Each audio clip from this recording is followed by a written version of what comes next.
Bienvenue dans OPD les gars. Aujourd'hui je vais aller vous faire une petite vidéo parce que j'ai pensé à un truc l'autre jour.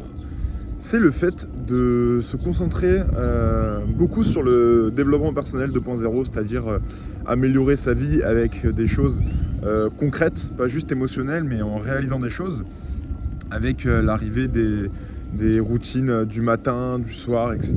pour être en bonne santé, pour se sentir bien mentalement. Et certains, dont moi il y a quelques mois, s'imposent des rythmes énormes déjà du jour au lendemain. Alors qu'est-ce qui n'est pas bien dans ça? C'est que votre corps n'est pas habitué. C'est dur de passer du tout au tout, et en plus on ne voit pas les résultats. Je suis en train de lire un livre qui s'appelle L'effet cumulé. Je vous laisse aller voir de quoi ça parle. Mais en gros, il dit que ça met 27 mois à faire les premiers effets, une fois qu'on commence à mettre des petites habitudes en place. C'est long, 27 mois, et quand on démarre de zéro, faire plein de choses qui s'avèrent être néfastes niveau mental parce qu'on ne voit pas de résultats, ça peut être anxiogène.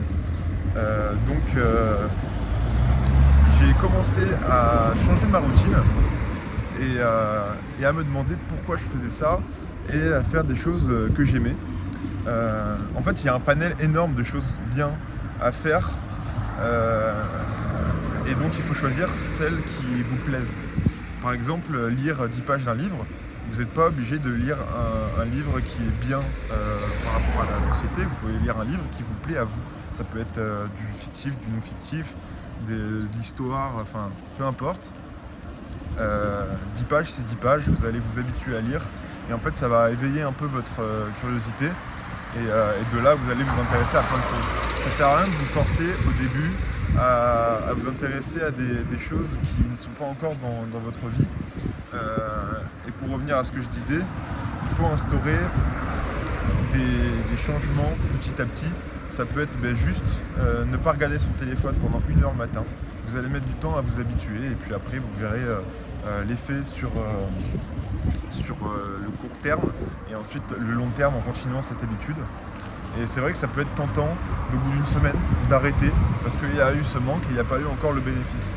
C'est comme la cigarette. La cigarette, quand on arrête un mois, on ne voit pas de bénéfice, on est juste en manque, et ça nous mène la vie dure.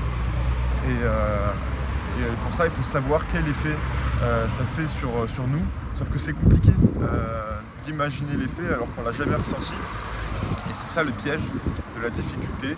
Et donc, il faut faire des choses que vous aimez. Donc, à la place du téléphone le matin, vous faites quelque chose qui vous plaît.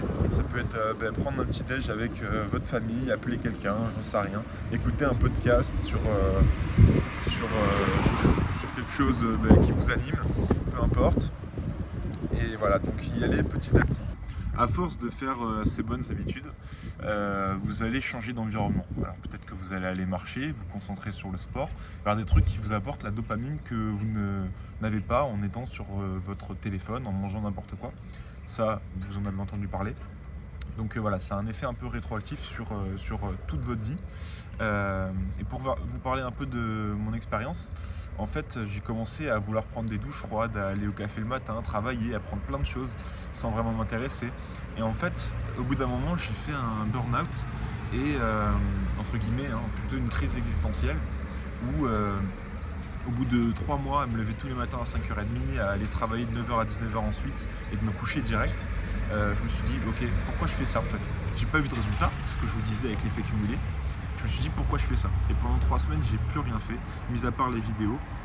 J'en ai parlé un petit peu, mais je vais pas étaler ma vie. Et donc j'ai vu mes erreurs. Et maintenant, en fait, je fais ça, mais sans me prendre la tête, parce que j'ai quand même gardé des habitudes de ça qui font que j'ai une vie assez saine. Et c'est comme ça que j'ai réussi à implanter ces choses dans ma vie. Aujourd'hui, j'ai encore des progrès à faire, comme avoir une vraie routine. Le matin, par exemple, j'ai pris l'habitude de boire un verre d'eau, de me mettre sur mon livre pendant une demi-heure. Là, je lis le livre de David Goggins, je vous conseille. Et là, je me sens bien le matin. Et après, je passe sur mes vidéos YouTube.